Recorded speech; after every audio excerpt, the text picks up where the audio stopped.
Bapa Surgawi, kami datang ke hadapan MU dengan hati yang rendah, memohon belas kasih dan rahmat MU. Saat kami bersiap untuk merenungkan karunia suci Ekaristi Kudus, bukalah pikiran kami kepada kebenaran MU, bukalah hati kami kepada kasih MU, dan sucikanlah kami dari segala dosa agar kami dapat mendekati Putra MU, Tuhan kami Yesus Kristus, dengan hormat, iman, dan kemurnian jiwa. Semoga Roh Kudus MU membimbing kami dalam memahami dan memberi kami keberanian untuk hidup sesuai dengan kehendak MU, agar kami selalu menerima roti kehidupan dengan layak dan diubah oleh kehadiran ilahi MU. Kami mohon ini melalui Kristus, Tuhan kami. Amin. Saudara dan saudari terkasih, tidak ada harta yang lebih besar di bumi ini daripada Ekaristi Kudus, Yesus Kristus sendiri, tubuh, darah, jiwa, dan keilahiannya. Namun banyak orang mendekati misteri ilahi ini dengan sembarangan, bahkan ceroboh, tanpa memahami betapa berat makna kekal dari menerima Dia. Santo Paulus memperingatkan kita dengan kata-kata yang menggetarkan, barang siapa makan roti atau minum cawan Tuhan dengan cara yang tidak layak, ia berdosa terhadap tubuh dan darah Tuhan. 1 Korintus pukul 11:27. Ini bukan sekadar simbol. Ini bukan sekadar upacara. Ini adalah surga yang menyentuh bumi. Dan menerima komuni dalam keadaan berdosa berat bukan hanya penghinaan terhadap Kristus, tapi juga membahayakan jiwa kita. Hari ini, dengan bantuan rahmat Allah, saya ingin berbicara kepada Anda tentang 12 dosa berat, dosa-dosa yang jika dilakukan harus diakui sebelum Anda mendekati altar. Bukan untuk mempermalukan atau menghakimi Anda, tetapi untuk menuntun Anda menuju pemulihan. Sebab belas kasih Allah itu nyata, tetapi membutuhkan kebenaran. Membutuhkan pertobatan. Terlalu banyak umat Katolik yang telah mati rasa. Beberapa tidak lagi percaya pada dosa berat sama sekali. Yang lain maju menerima komuni dengan aborsi yang tidak pernah diakui, hidup dalam dosa sakrilegi, atau hawa nafsu yang belum disesali dan tersembunyi dalam-dalam. Dan menyedihkannya, banyak yang belum pernah diberitahu apa yang harus diakui. Sebelum mereka berani menerima anak domba Allah, biarlah ini menjadi saat kesadaran. Biarlah ini menjadi waktu di mana Anda mendengar bukan suara saya, tetapi suara hati nurani Anda, digerakkan oleh roh kebenaran. Ke-12 dosa ini bukanlah hal yang jauh. Bukan pula langka. Mereka hadir di rumah kita, di gereja kita, dan di hati kita sendiri. Tetapi kuatkanlah hati. Kristus datang bukan untuk menghukum, tetapi untuk menyelamatkan. Dan setiap dosa berat, sekelam apapun, dapat dihapus di ruang pengakuan dengan satu pengakuan jujur, satu seruan dari hati, satu tindakan percaya pada belas kasih ilahi. Jadi sebelum kita mulai, saya bertanya pada Anda, apakah Anda merindukan Ekaristi? Apakah Anda rindu menerimanya dengan layak? Maka datanglah bersama saya, dengarkan, renungkan, dan kembalilah kepadanya dengan segenap hatimu. Yang pertama adalah tidak menghadiri misa pada hari Minggu atau hari raya wajib tanpa alasan yang sah. Saudara dan saudariku yang terkasih, mari kita mulai dari sini, di mana begitu banyak hati diam-diam berpaling, bukan dengan pemberontakan terbuka, tetapi dengan kelalaian yang perlahan. Misa hari Minggu. Melewatkan misa hari Minggu tanpa alasan yang serius bukanlah perkara kecil. Itu adalah dosa berat. Dan saya katakan ini bukan untuk menakut-nakuti Anda, tetapi untuk membangunkan Anda. Untuk memanggil kembali jiwa Anda kepada Dia yang menunggu Anda setiap minggu di altar dengan tangan terbuka. Anda lihat, misa bukan sekadar kewajiban. Bukan beban yang harus kita pikul untuk menyenangkan Tuhan yang jauh. Tidak, itu adalah sumber dan puncak kehidupan kita sebagai orang Kristen. Itu adalah tempat di mana surga menyentuh bumi. Di mana Kristus mempersembahkan dirinya kembali bagi Anda dengan cara yang tidak berdarah. Di mana pengorbanan Kalvari dihadirkan kembali. Yesus yang sama yang wafat di salib untuk Anda hadir di sana, merindukan memberi makan jiwa Anda, namun betapa mudahnya kita menggantikan Dia. Betapa cepatnya kita berkata, aku terlalu lelah, atau aku ada urusan, atau ada pertandingan, atau mingguku sangat berat. Kita melewatkan misa demi kenyamanan, kemudahan, atau distraksi. Dan dengan melakukan itu, kita membelakangi Dia yang tidak pernah membelakangi kita. Biarkan saya berbicara pada hati Anda. Tuhan tidak membutuhkan kehadiran Anda di misa. Anda yang membutuhkannya. Jiwa Anda membutuhkannya. Kekuatan Anda bersumber darinya. Dan ketika Anda sengaja melewatkan misa, bukan karena sakit atau merawat seseorang, bukan karena benar-benar terhalang, tetapi hanya karena itu bukan prioritas, maka Anda telah memilih sesuatu yang fana dibanding seseorang yang kekal. Dan itu serius, kita sering lupa bahwa cinta tidak hanya ditunjukkan melalui kata-kata, tapi juga melalui pengorbanan. Saat kita memilih hal lain di atas Tuhan pada hari Minggu, kita berkata melalui tindakan kita, "Engkau bukan yang pertama dalam hidupku." Itulah sebabnya gereja, yang dipimpin oleh Kristus sendiri, mengajarkan bahwa sengaja dan dengan sadar melewatkan misa hari Minggu atau hari raya wajib tanpa alasan berat memutuskan persekutuan kita dengan Allah.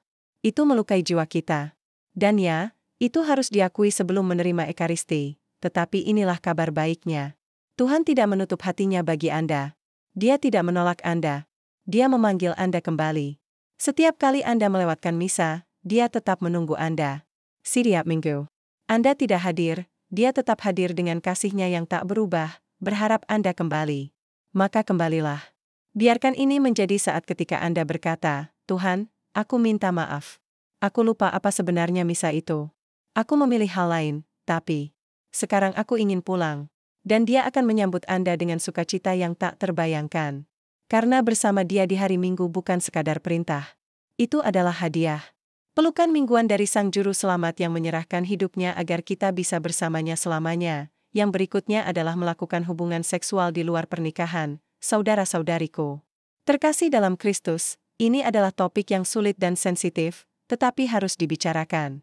Bukan dengan amarah, bukan dengan hukuman, tetapi dengan kasih sayang gembala yang ingin jiwamu bebas, sembuh, dan dipulihkan dalam kebenaran Allah. Seksualitas adalah karunia suci.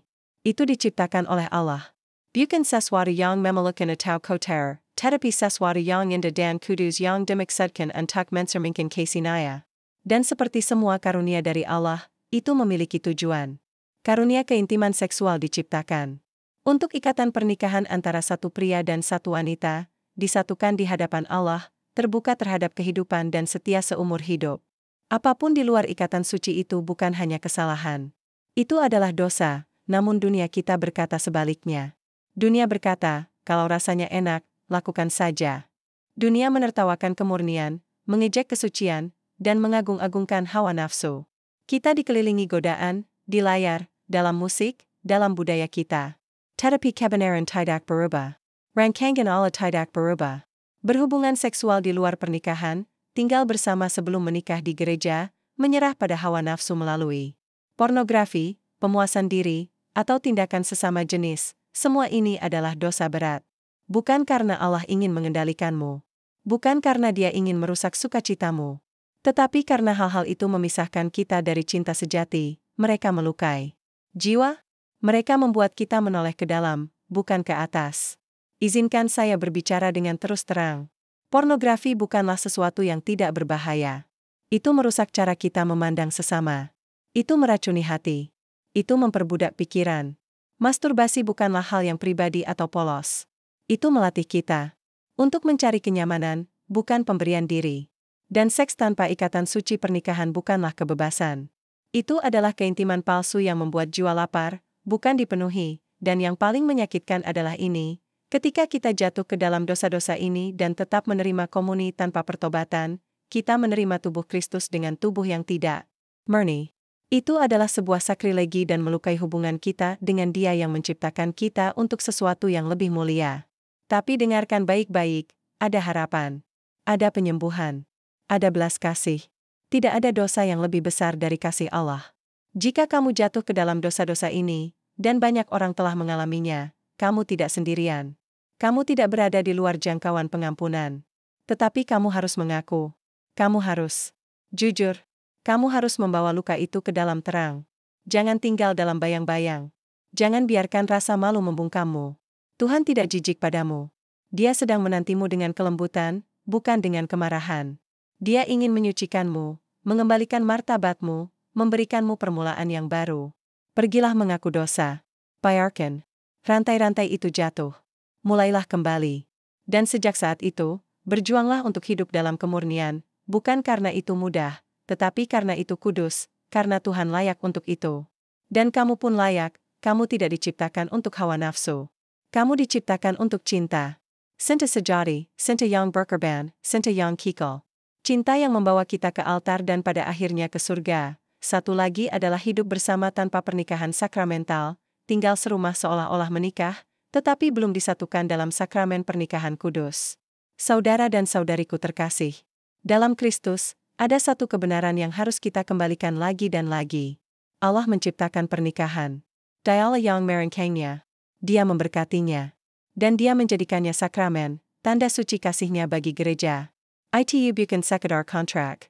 Bukan hanya selembar kertas. Itu adalah perjanjian yang dimeteraikan di hadapan surga. Namun hari ini, banyak pasangan tinggal bersama tanpa menikah.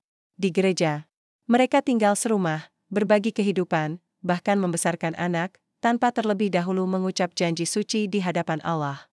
Dan dunia berkata bahwa ini normal, praktis, bahwa cinta tidak perlu aturan. Tapi saudara-saudaraku, ketika kita hidup bersama di luar pernikahan sakramental, kita melangkah keluar dari rencana Allah. Kita hidup dengan cara yang berkata, aku mau berkat cinta, tapi tidak komitmennya. Aku mau keamanannya, tapi tidak pengorbanannya.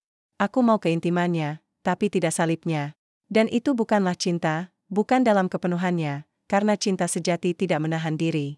Cinta sejati berkata, aku memberikan diriku sepenuhnya kepadamu. Di hadapan Allah, di hadapan gereja, untuk seumur hidup. Itulah sakramen pernikahan. Itu adalah dasar bagi keluarga. Tempat suci di mana cinta dapat bertumbuh, berakar dalam rahmat, dan dilindungi oleh rahmat. Ketika pasangan tinggal bersama tanpa sakramen itu, bahkan jika mereka saling mencintai, bahkan jika niat mereka baik, mereka tetap hidup dalam keadaan dosa. Itu adalah dosa berat karena melawan tatanan suci yang telah Allah tetapkan. Dan, ketika dosa itu tidak diakui dan jiwa tetap berada dalam keadaan itu, maka tidak dapat menerima komuni kudus. Tidak sampai ada pertobatan. Tidak sampai kembali ke rencana Allah. Saya tahu ini tidak mudah untuk didengar. Banyak orang saat ini berada dalam situasi ini. Dan bukan karena mereka jahat. Seringkali karena tidak ada yang pernah memberitahu mereka. Kebenaran. Karena tidak ada yang berkata pada mereka, kamu pantas mendapat lebih dari ini. Cintamu layak diberkati oleh Allah. Dan kepada pasangan-pasangan itu, saya katakan dengan sepenuh hati, Allah tidak marah kepadamu, tetapi Dia memanggilmu. Dia memanggilmu untuk memperbaikinya. Datanglah ke gereja. Bicaralah dengan seorang imam. Jika kamu siap, menikahlah di hadapan Allah. Bawa cintamu ke dalam terang. Biarkan rahmat membanjiri rumahmu. Dan jika kamu belum siap untuk langkah itu, maka hiduplah sebagai saudara dan saudari sampai kamu siap. Pilihlah kekudusan. Pilihlah ketaatan. Itu tidak akan mudah. Tapi itu akan sepadan.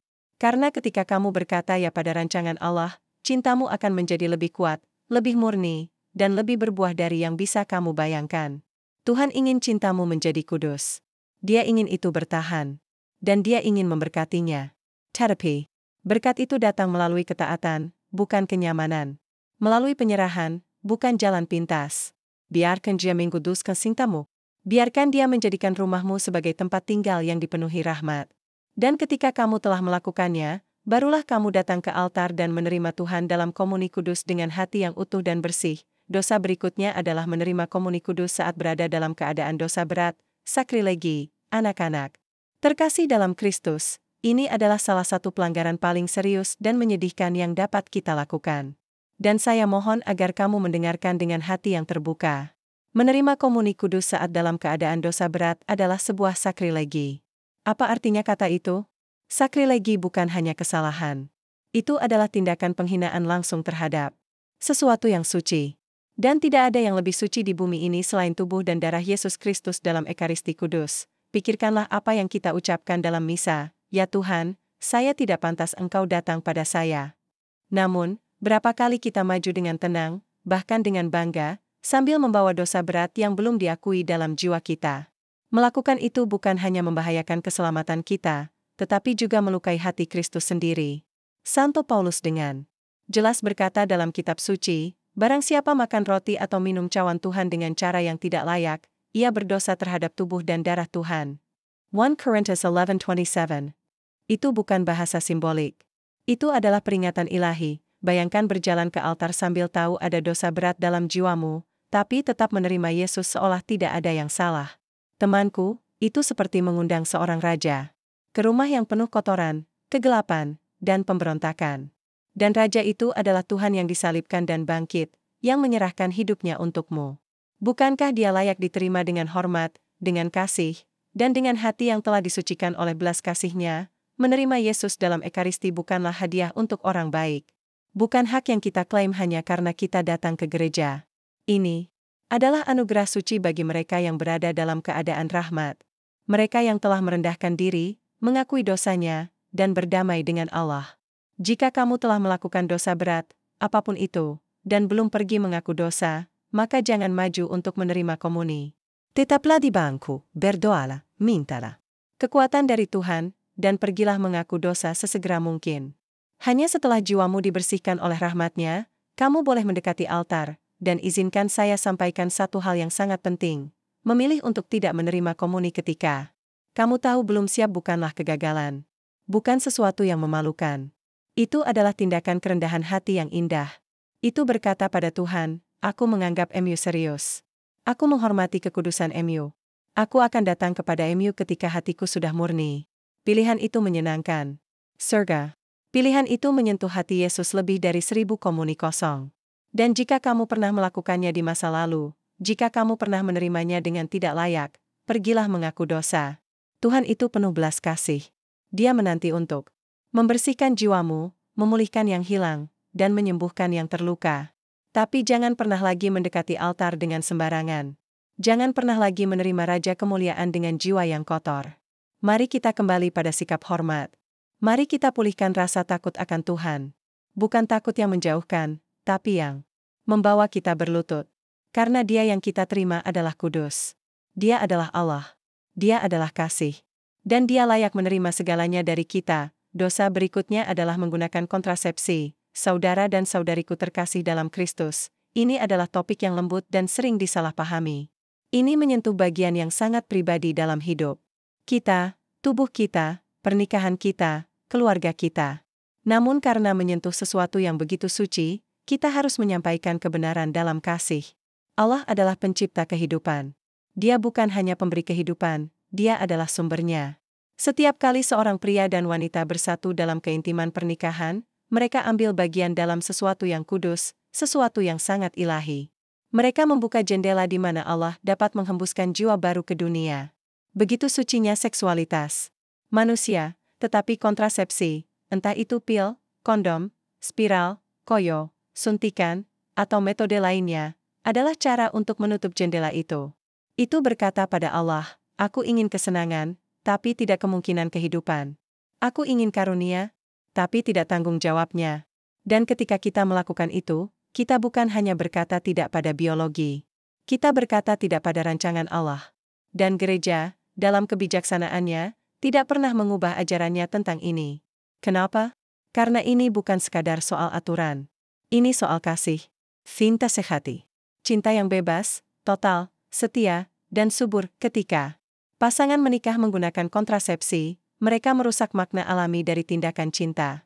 Mereka memisahkan apa yang telah Allah persatukan, persatuan dan keterbukaan terhadap kehidupan. Mereka berkata dengan tubuh mereka sesuatu yang tidak mereka nyatakan dalam hati, aku memberimu segalaku, kecuali kesuburanku. Dan kebohongan itu, sehalus apapun, tetap memiliki konsekuensi. Itu memengaruhi jiwa. Perlahan-lahan mengikis kepercayaan. Mengubah bahasa cinta menjadi sesuatu yang egois, tertutup dari rahmat. Saya mengerti banyak pasangan takut. Takut punya anak lagi. Takut soal keuangan. Takut akan ketidakpastian. Tapi Allah tidak meninggalkan mereka yang percaya kepadanya. Dia memanggil kita untuk terbuka terhadap kehidupan. Dan bersama panggilan itu, Dia juga memberikan rahmat, kekuatan, dan dukungan yang kita perlukan. Ada cara-cara alami untuk memahami kesuburan yang sepenuhnya sejalan dengan ajaran gereja, metode yang menghormati tubuh, memuliakan pernikahan, dan bekerja sama dengan kehendak Allah. Dan ketika metode-metode ini dijalani dengan doa, kebijaksanaan, dan cinta, itu menjadi tindakan kebajikan, bukan pemberontakan. Maka jika kamu pernah menggunakan kontrasepsi, entah baru-baru ini atau di masa lalu, jangan putus asa, tetapi juga jangan mengabaikannya. Itu adalah dosa berat dan harus diakui sebelum menerima komuni kudus. Pergilah keskivi ko sakramen rekonsiliasi. Bawa dosa itu ke dalam terang. Biarkan Tuhan menyembuhkan apa yang telah terluka dan buatlah keputusan yang berani untuk hidup dalam kebenaran. Jika kamu sudah menikah, bicaralah secara terbuka dengan pasanganmu. Berdoalah bersama. Mintalah kepada Tuhan untuk menolongmu mengasihi sepenuhnya, tanpa ketakutan, tanpa penghalang, tanpa menahan apapun. Karena seperti itulah cinta Kristus di salib, pemberian diri sepenuhnya, yang memberi hidup, dan begitulah cinta kalian seharusnya memantulkan kasih itu. Jangan takut untuk percaya kepada Allah yang menciptakan kita. Dia tahu apa yang terbaik. Dan ketika kita mengikuti rencananya, kita tidak kehilangan apapun, kita justru memperoleh segalanya, kebebasan, damai, keintiman, dan sukacita dari cinta yang menghasilkan buah kekal. Yang berikutnya adalah melakukan, mendorong, atau terlibat dalam aborsi. Anak-anak terkasih dalam Kristus, hari ini kita membicarakan sesuatu yang sangat berat, sangat menyakitkan, dan namun sangat penting untuk dibawa ke dalam terang, dosa aborsi. Saya menyampaikan ini dengan hati yang bergetar, bukan untuk menghukum siapapun, melainkan untuk memohon dengan kasih dan kebenaran demi melindungi yang paling tak bersalah di antara kita, anak yang belum lahir. Setiap kehidupan, sekecil apa pun, tersembunyi sekalipun, di dalam rahim, diciptakan menurut gambar dan rupa Allah. Sejak saat pertama pembuahan, Allah sendiri bekerja. Dia menghembuskan hidup di mana sebelumnya tidak ada. Dia menuliskan nama di jiwa itu. Dia menciptakan seorang anak yang tidak akan pernah ada duplikatnya sepanjang sejarah manusia. Namun di dunia kita hari ini, kehidupan suci itu sering dianggap sebagai beban, sebagai masalah yang harus diselesaikan, sebagai sesuatu yang bisa dibuang. Teman-temanku, aborsi adalah dosa berat. Baik itu dilakukan di klinik, di rumah sakit, atau dengan pil yang diminum diam-diam, itu selalu merupakan pengakhiran hidup yang tidak bersalah secara sengaja. Itu selalu membungkam suara yang bahkan belum sempat berbicara, namun dosa itu tidak berhenti pada sang ibu saja. Kadang ayahnya yang memaksa, atau teman yang berkata, buang saja, atau dokter yang melakukannya, atau pemerintah yang mempromosikannya, semua yang dengan sadar mendukung, mendorong, atau terlibat dalam aborsi. Turut menanggung beratnya dosa itu. Saya tahu banyak perempuan merasa takut, takut sendirian, takut miskin, takut akan rasa malu. Dan saya ingin menyatakan dengan jelas, kamu tidak sendirian. Gereja ada untukmu. Allah ada untukmu. Apapun yang telah terjadi di masa lalu, kasih-Nya lebih besar daripada dosamu. Jika kamu pernah melakukan aborsi, atau membantu seseorang melakukannya, pergilah mengaku dosa. Jangan memikul rasa sakit ini dalam keheningan. Tuhan ingin mengampunimu. Dia ingin mengangkat beban dari hatimu dan memberimu damai. Banyak wanita dan pria yang mengalami aborsi diam-diam menderita dengan rasa bersalah, malu, dan duka. Terapi. Allah tidak ingin kamu tinggal dalam bayang-bayang. Dia ingin menyembuhkanmu. Dia ingin membawa terang ke dalam kegelapan itu. Dan ketika kamu membawa dosa itu ke salib, ketika kamu memohon pengampunan dengan hati yang tulus, Dia akan mengampunimu. Dia akan memulihkan martabatmu. Dia akan memeluk anakmu di surga, dan izinkan saya mengatakan ini juga, memilih kehidupan tidak pernah mudah. Tapi itu selalu benar dan membawa berkat yang melampaui dunia ini. Setiap kali kita melindungi kehidupan, baik di dalam rahim, di jalanan, maupun di ranjang rumah sakit, kita menghormati Kristus sendiri, yang berkata, apapun yang kamu lakukan untuk salah seorang dari yang paling hina ini, kamu lakukan untukku. Maka marilah kita menjadi umat kehidupan.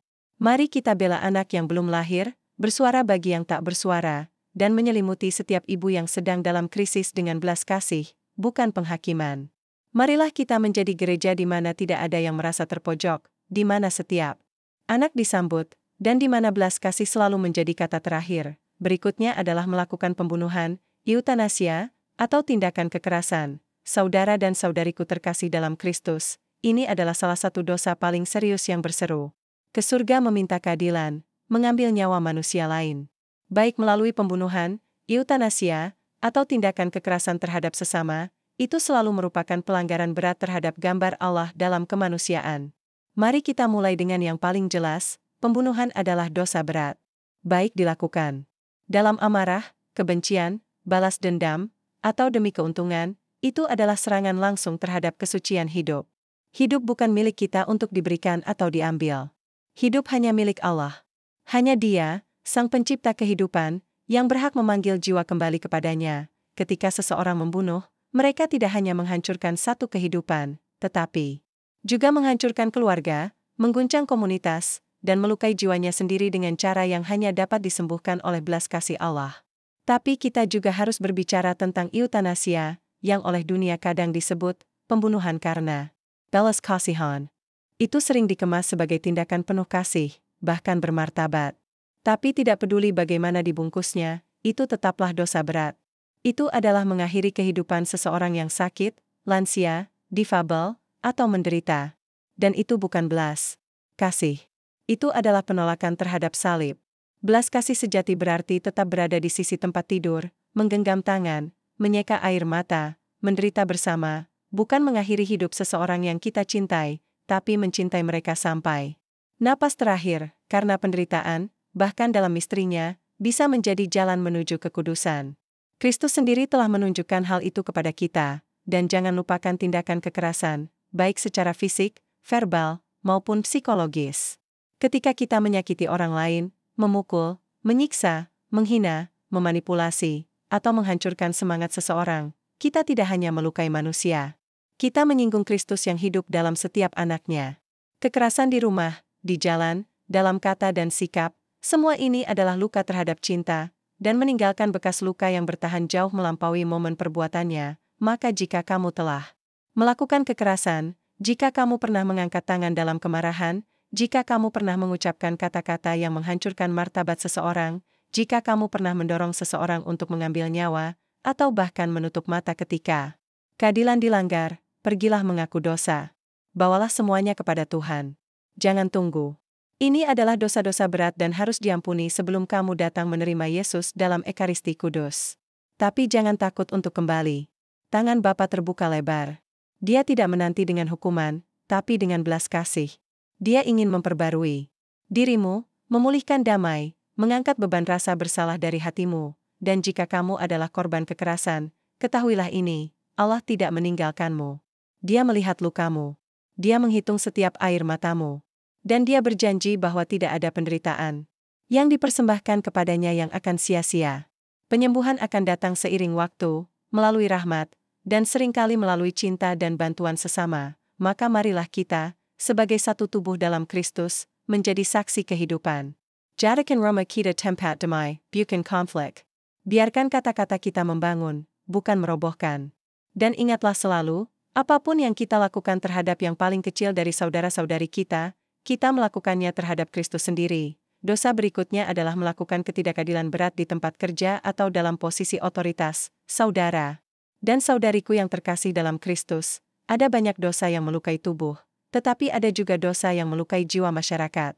Hari ini kita harus berbicara tentang ketidakadilan besar yang dilakukan di tempat kerja, dalam dunia bisnis, dalam jabatan publik, dan dalam pelaksanaan kekuasaan. Ini bukan sekadar kesalahan profesional.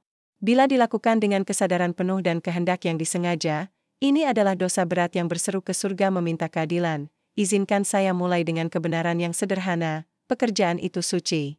Allah memberikan kepada Adam dan Hawa karunia kerja, bukan sebagai hukuman, tetapi sebagai cara untuk bekerja sama dalam ciptaannya, membangun kehidupan bermartabat, dan menyediakan kebaikan bagi sesama. Tapi ketika pekerjaan dikotori oleh keserakahan, keegoisan, atau eksploitasi, maka pekerjaan itu menjadi sarang ketidakadilan yang dalam.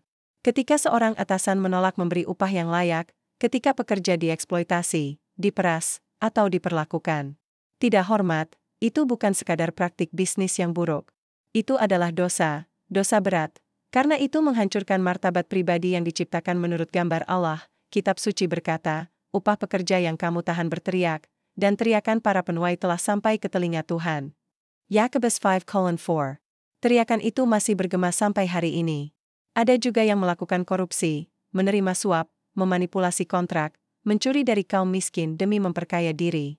Yang lain terlibat dalam praktik kotor, transaksi gelap, proyek titipan, atau penyalahgunaan kekuasaan untuk mengangkat teman dan menghukum orang tidak bersalah. Ini bukan langkah pintar.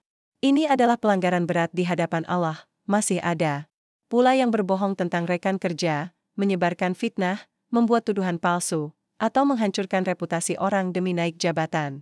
Dosa-dosa ini meracuni tempat kerja, memecah belah komunitas, dan menghancurkan kepercayaan terhadap lembaga-lembaga yang seharusnya melayani kebaikan bersama. Dan ada pula yang memecat karyawan secara tidak adil, memperlakukan bawahannya dengan kasar, atau mengabaikan kebutuhan pekerja sambil hidup dalam kemewahan. Teman-temanku yang terkasih, jika kamu diberi amanat kekuasaan, gunakanlah seperti Kristus menggunakannya, untuk melayani, bukan untuk menguasai, untuk mengangkat, bukan untuk menghancurkan. Kamu akan dimintai pertanggungjawaban atas bagaimana kamu memperlakukan mereka yang berada di bawah perawatanmu. Maka saya katakan ini dengan kasih, tetapi juga dengan kejelasan. Jika kamu bersalah dalam salah satu dari ketidakadilan ini, bertobatlah. Jangan datang ke komuni kudus sebelum mengaku dosa. Jangan mendekati altar dengan tangan yang tidak bersih jika tangan itu telah merampas, membungkam, atau menyakiti orang lain demi keuntungan diri sendiri. Tapi ingatlah, masih ada harapan. Jika kamu mengaku dosa dengan tulus, jika kamu mencari keadilan, jika kamu memperbaiki kesalahan, kamu akan menemukan belas kasih. Allah tidak bersuka dalam hukuman. Dia bersuka dalam orang berdosa yang kembali kepadanya. Mari kita bangun dunia yang adil. Biarlah tempat kerja kita mencerminkan bukan semangat persaingan dan keserakahan, melainkan semangat Kristus yang membasuh kaki para murid-Nya. Dan ingatlah, dalam setiap transaksi, setiap kebijakan, dan setiap keputusan yang memengaruhi sesama, kita harus memilih kasih daripada keuntungan, kebenaran daripada ambisi, dan keadilan daripada kenyamanan. Barulah saat itulah kita dapat mengatakan bahwa kita benar-benar siap untuk menerima tubuh dan darah Dia yang menyerahkan hidupnya bagi semua orang. Dosa berikutnya adalah menolak mengakui atau membayar utang ketika kita mampu melakukannya. Saudara dan saudariku terkasih dalam Kristus, ada sebuah perintah yang tertulis dalam hati setiap manusia, panggilan untuk jujur, adil, dan lurus hati dalam berurusan dengan sesama. Hari ini kita membahas satu dosa yang mungkin tidak tampak semenggemparkan dosa lainnya, namun bisa mematikan jiwa jika dilakukan dengan sengaja, menolak mengakui atau membayar utang padahal sudah mampu untuk melakukannya. Tuhan mengajarkan dengan jelas, jika ya, hendaklah kamu katakan, ya, jika tidak, hendaklah kamu katakan, tidak. Matius pukul 5.37. Ketika kita membuat janji, mengambil pinjaman, atau meminjam dari teman atau lembaga, ini bukan urusan kecil. Ketika kita mengucapkan janji, kita mempertaruhkan nama dan martabat kita. Dan ketika kita melanggar janji itu tanpa alasan yang sah, menyembunyikan diri, menunda, menipu, atau membuat alasan padahal kita memiliki kemampuan untuk membayar kembali, itu bukan sekadar ketidakjujuran. Itu adalah dosa, bahkan dosa berat bila dilakukan dengan sadar dan sengaja. Ini bukan hanya soal uang. Ini soal Catalan. Soal integritas. Karena setiap utang yang tidak dibayar menyebabkan orang lain menderita, mungkin diam-diam, mungkin tanpa keluhan, tetapi orang itu tetap memikul beban yang seharusnya kita tanggung. Ada yang berkata, mereka kaya, pasti tidak akan merasa kehilangan, atau, nanti saja saya bayar kalau saya sedang ingin. Tapi ini bukan cara seorang murid Kristus berbicara. Ini bukan sikap hati orang yang ingin menerima Ekaristi dengan layak. Jika kita berdiri di altar untuk menerima tubuh dan darah Tuhan, namun mengabaikan seruan dari mereka yang kita hutangi, maka kita berdusta dengan bibir kita. Kita pura-pura mencintai Tuhan tapi gagal mencintai sesama. Dan ya, hidup memang sulit. Kadang orang memang benar-benar tidak bisa membayar utangnya karena sakit, kehilangan pekerjaan, atau krisis. Hal-hal ini terjadi. Tapi Allah melihat hari. Dia tahu bedanya antara orang yang sungguh-sungguh sedang berjuang dan orang yang sengaja lari dari tanggung jawabnya. Maka jika kamu mampu membayar utang, bayarlah. Jika kamu telah mengabaikan utangmu, perbaikilah. Bicaralah dengan orang tersebut. Mintalah maaf. Mulailah kembali. Tuhan akan memberkati kejujuranmu, dan jiwamu akan bebas. Dan jika kezambangan telah membuatmu diam, jika rasa takut telah membuatmu bersembunyi, kuatkanlah hatimu. Pergilah mengaku dosa. Tuhan ingin mengangkat beban ini dari bahumu. Dia ingin kamu berjalan dalam terang, jangan biarkan dosa ini tumbuh dalam sembunyi. Jangan biarkan cinta akan uang atau rasa malu menutup hatimu terhadap keadilan. Apa yang menjadi utang harus dibayar, dan apa yang telah diampuni harus diingat dengan rasa syukur dan kerendahan hati. Hanya dengan begitu kita dapat datang ke altar dengan tangan bersih dan hati terbuka, siap menerima bukan hanya roti dan anggur, tapi Kristus sendiri, yang telah membayar utang terbesar kita semua. Dosa berikutnya adalah mencuri barang berharga, atau uang dari seseorang. Anak-anak terkasih dalam Kristus, kita sekarang membahas satu dosa yang telah ada sejak awal zaman. Dosa yang mungkin tampak biasa, bahkan sepele di mata dunia, tetapi sebenarnya dapat memisahkan jiwa dari Allah. Pencurian, ketika seseorang mengambil sesuatu yang bukan miliknya, dompet, ponsel, sejumlah uang, sebidang tanah, barang dari toko, atau bahkan barang sekecil perlengkapan kantor, itu bukanlah kecerdikan atau bertahan hidup. Itu adalah pencurian. Dan bila itu menyangkut barang berharga atau uang, terutama jika diambil dengan sadar dan niat yang disengaja, maka itu menjadi dosa berat. Mengapa dosa ini begitu serius? Karena melanggar perintah Allah, jangan mencuri. Namun lebih dari itu, pencurian adalah bentuk pengkhianatan. Itu merusak kepercayaan antara sesama. Itu menyakiti korban, bahkan jika ia tidak tahu siapa pelakunya. Itu menempatkan harta di atas manusia dan cinta akan uang di atas cinta kepada Allah. Sebagian orang berkata, itu cuma hal kecil, atau mereka tidak akan kehilangan, atau bahkan mereka pantas mendapatkannya. Tapi di mata Allah, tak ada alasan yang membenarkan penggambalan sesuatu yang bukan milikmu. Entah itu jumlah besar atau kecil, entah dari orang asing atau orang dekat, tetaplah sebuah ketidakadilan yang berat. Dan tidak seorang pun boleh menerima komuni kudus dalam keadaan seperti itu. Ada pula yang mencuri bukan dari perorangan, tapi dari perusahaan, paroki, yayasan amal, atau dana pemerintah.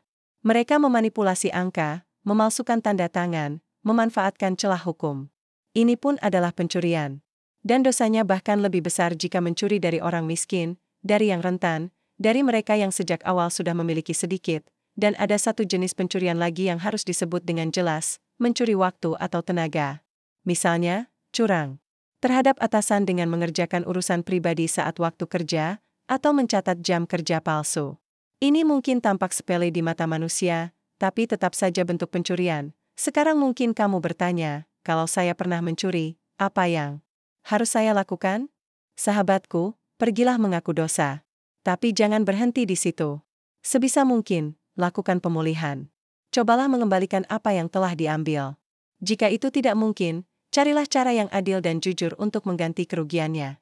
Karena penyembuhan dimulai bukan hanya dari penyesalan, tapi dari tindakan. Dan jika kamu telah hidup dengan dosa ini begitu lama, jika hatimu telah dingin dan mati rasa terhadapnya, saya mohon padamu, dalam nama Kristus, bangunkanlah jiwamu. Jangan datang ke altar dengan menyembunyikan dosa ini di sudut gelap hatimu. Ekaristi adalah sesuatu yang kudus, dan Tuhan yang memberikan dirinya di sana ingin seluruh hatimu, bukan hati yang terbagi oleh dosa-dosa rahasia. Tapi marilah kita tidak mengakhiri dengan rasa bersalah. Marilah kita mengakhiri dengan rahmat. Karena sekalipun kamu pernah mencuri, belas kasih Allah lebih besar daripada dosa apapun. Dia akan mengampunimu, membersihkanmu, dan memulihkan martabatmu jika kamu datang kepadanya dengan kebenaran. Maka marilah kita hidup dalam kejujuran. Marilah kita menghormati milik orang lain. Dan marilah kita ingat bahwa harta terbesar bukanlah perak atau emas, melainkan hati yang bersih, siap menerima Yesus dengan sukacita. Dosa berikutnya adalah menyimpan kebencian atau amarah yang dalam terhadap seseorang. Saudara dan saudariku terkasih dalam Kristus, di antara banyak luka yang melukai jiwa, tak ada yang lebih diam-diam merusak daripada kebencian dan amarah yang dalam. Dosa-dosa ini tidak selalu berteriak, tetapi diam-diam meracuni hati, perlahan-lahan merobek damai yang Tuhan kehendaki bagi kita semua. Tuhan mengajarkan, kasihilah musuhmu dan berdoalah bagi mereka yang menganiaya kamu. Matius pukul 5:44, ini tidak mudah, tidak alami. Tapi inilah jalan seorang Kristen. Menyimpan kebencian adalah membawa beban tak terlihat yang berat, kepahitan yang tumbuh seperti gulma di taman jiwa. Itu membutakan mata, menjeraskan hati, dan menyetap pintu bagi damai. Dan pengampunan, amarah sendiri tidak selalu dosa. Itu adalah emosi manusiawi. Tetapi ketika amarah dipelihara, berubah menjadi dendam, terus tumbuh tanpa pengampunan, itu menjadi dosa berat. Inilah jenis amarah yang bertahan dalam hati selama berhari-hari, berminggu-minggu, berbulan-bulan, bahkan bertahun-tahun.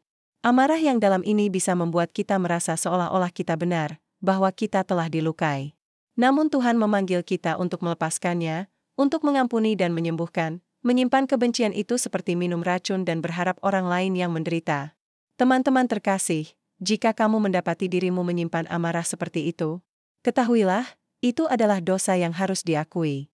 Ia tidak hanya melukai hubunganmu dengan orang lain, tapi juga dengan Allah.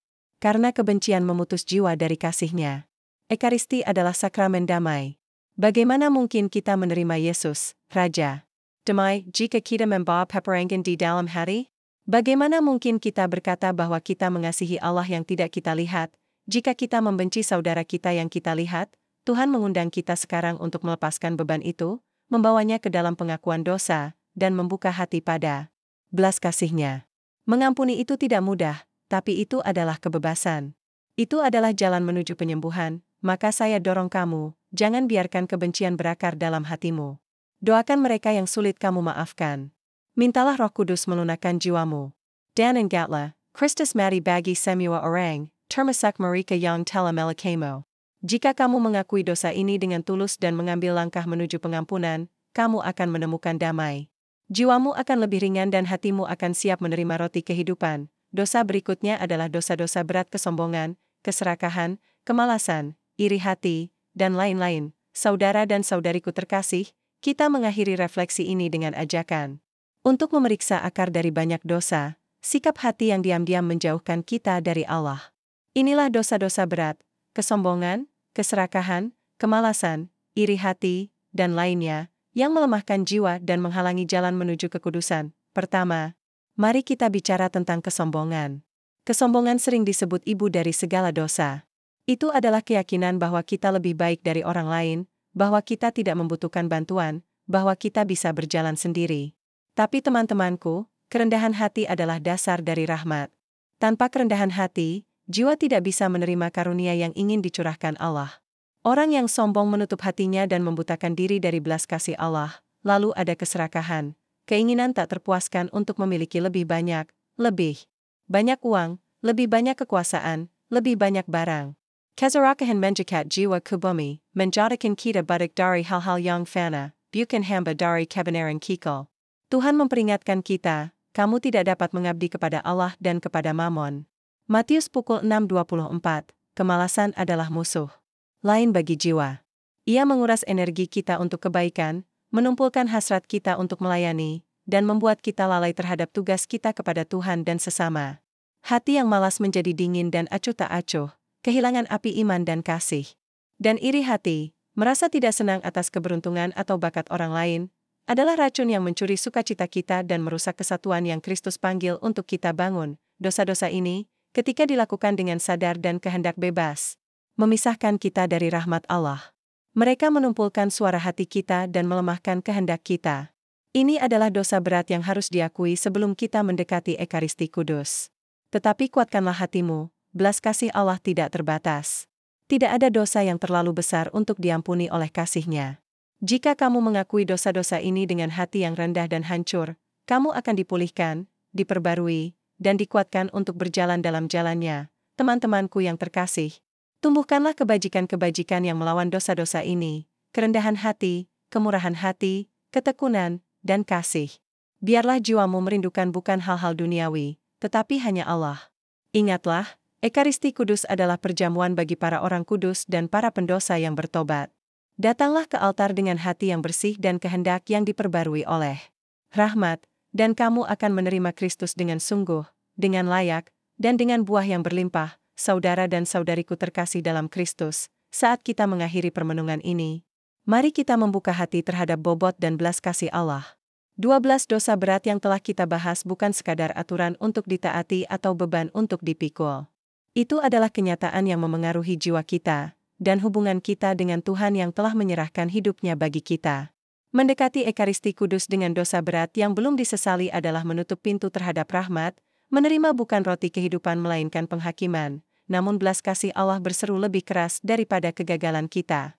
Ia mengundang kita kepada pengakuan dosa, kepada pertobatan, kepada hidup yang baru dalam Dia.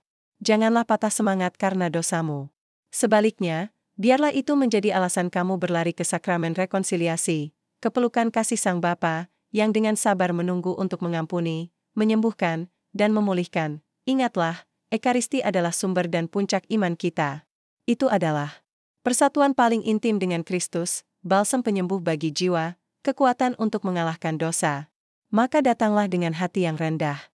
Datanglah dengan penyesalan yang sejati atas dosamu. Datanglah dengan tekad untuk hidup baru dalam rahmat-Nya. Semoga Roh Kudus membimbingmu, menguatkanmu, dan mengubahmu, agar kamu semakin menjadi seperti Kristus, kudus, penuh kasih, dan murni. Mari kita berdoa. Ya Tuhan Yesus Kristus, Engkau yang adalah roti kehidupan, bantulah kami untuk datang kepada-Mu dengan hati yang bersih dan Roh yang rendah hati, ampunilah dosa-dosa kami, sembuhkanlah luka-luka kami, dan penuhilah kami dengan rahmat serta damai MU. Kuatkanlah kami untuk menjauhi segala sesuatu yang memisahkan kami dari MU, dari kesombongan, dari keserakahan, dari kebencian, dari segala dosa berat. Anugerahkanlah kepada kami keberanian untuk mengaku dosa, rahmat untuk bertobat, dan sukacita dalam kasih MU yang penuh belas kasih. Semoga kami selalu menerima MU dengan layak dalam komuni kudus dan hidup sebagai anak-anak sejati kerajaan MU, sekarang dan selamanya. Amin.